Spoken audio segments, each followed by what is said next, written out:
बिस्मिल्लाहिर्रहमानिर्रहीम। व्यूअर्स, इस वक्त पूरी दुनिया पर तीसरी जंग अजीम के खतरे के बादल मंडला रहे हैं। अमरीकी सदर डोनाल्ड ट्रंप ने वेनेजुएला पर हमला किया और वहां के सदर को उठाकर अपने मुल्क में ले आया।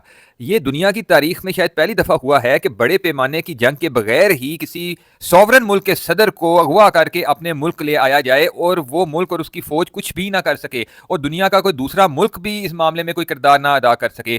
तो क्या अब इस दुनिया में सिर्फ ताकतवरों की हुकूमत होगी? क्या सर्वाइवर ऑफ द फिटेस्ट का दौर आ गया है? क्या ताकतवर मुल्क कमजोर मुल्कों को ऐसे ही यरगमाल बना लेंगे?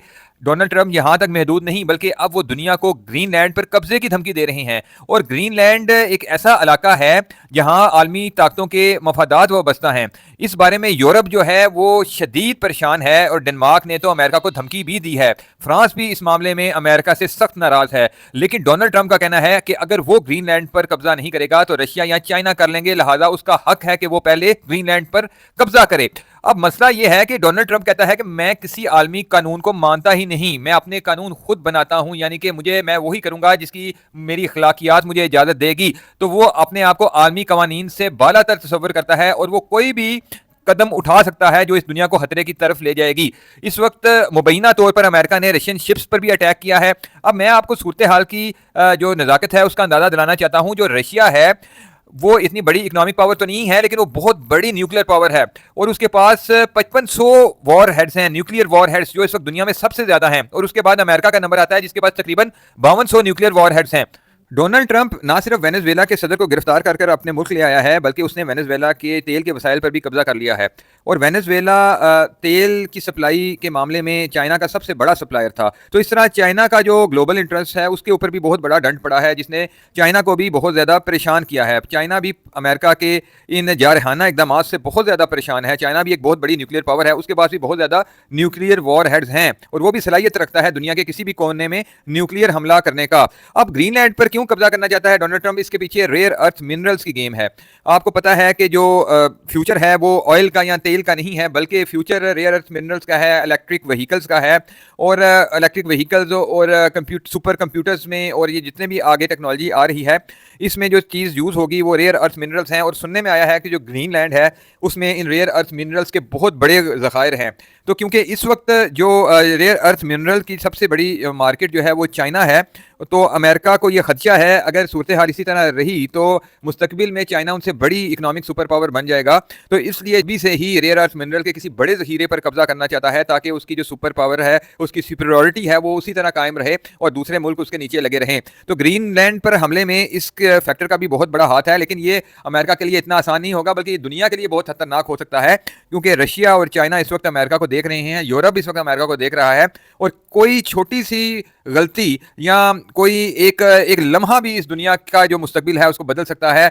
एक बटन दबाने की देर है और उसके बाद वो दुनिया ये नहीं रहेगी जो अभी है।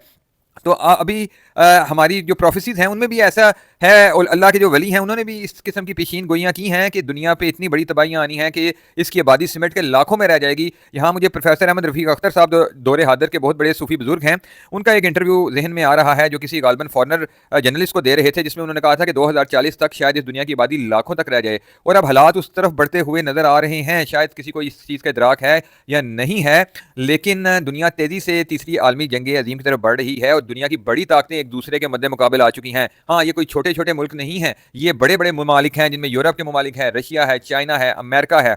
और इनके इंटरेस्ट आपस में एक दूसरे से टकरा रहे हैं और दुनिया के जो वसाइल पर कब्जे के लिए इनके दरमियान आपस की जंगें शुरू हो चुकी हैं। शायद दुनिया का मुकद्दर यही है।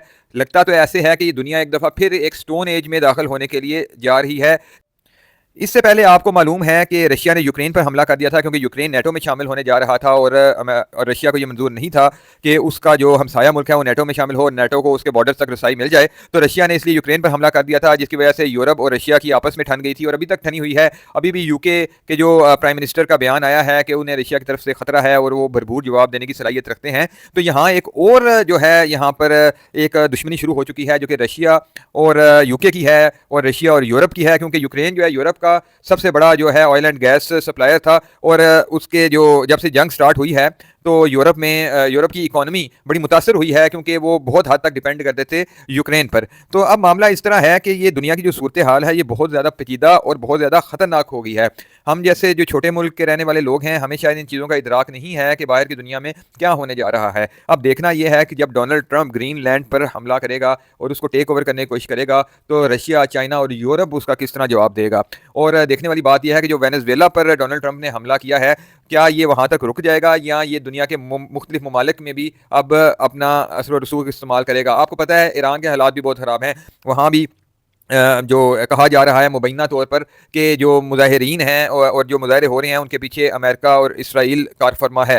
तो ईरान में हालात ख़राब करके तख्ता उलटने की कोशिशें हो रही हैं, और अगर ये कोशिश कामयाब नहीं होती तो क्या वो ईरान पर भी हमला कर देंगे। और इस तरह कौन कौन से मुल्क हैं जो उनके रडार पर हैं, क्योंकि उन्होंने कह दिया है कि मैं वही करूँगा जो मुझे अपने लिए बेहतर लगेगा, मैं किसी आलमी कानून को नहीं मानता। तो इसमें अब हमें ये देखने की ज़रूरत है कि तीसरी आलमी जंग अगर हो गई तो क्या सिनारियो होगा। देखें, ये पहली और दूसरी आलमी जंग की तरह नहीं है। मैंने अभी आपको बताया कि खाली रशिया के पास तकरीबन 5500 वॉर हेड्स हैं और अमेरिका के पास 5200 न्यूक्लियर वॉर हेड्स हैं। यूरोप के पास मिला जुला के तकरीबन 600 के करीब न्यूक्लियर वॉर हेड्स हैं। लेकिन ये नंबर्स जो हैं ये इररेलेवेंट है। अगर इनमें से 3 या 4 न्यूक्लियर वॉर हेड्स भी चल पड़े तो दुनिया अपने खात्मे के दहाने पर पहुंच जाएगी। हम एक और स्टोन एज में दाखिल हो जाएंगे। ये जो मौजूदा जो आप ह्यूमन सिविलाइजेशन, तरक्की, तमद्दन, तहजीबें और ये बड़ी बड़ी स्काई राइज बिल्डिंग्स आप देखते हैं, ये सब जो है वो मिट्टी का ढेर बन जाएंगी और इंसान तलवारों और नेज़ों के ज़माने में लौट जाएगा।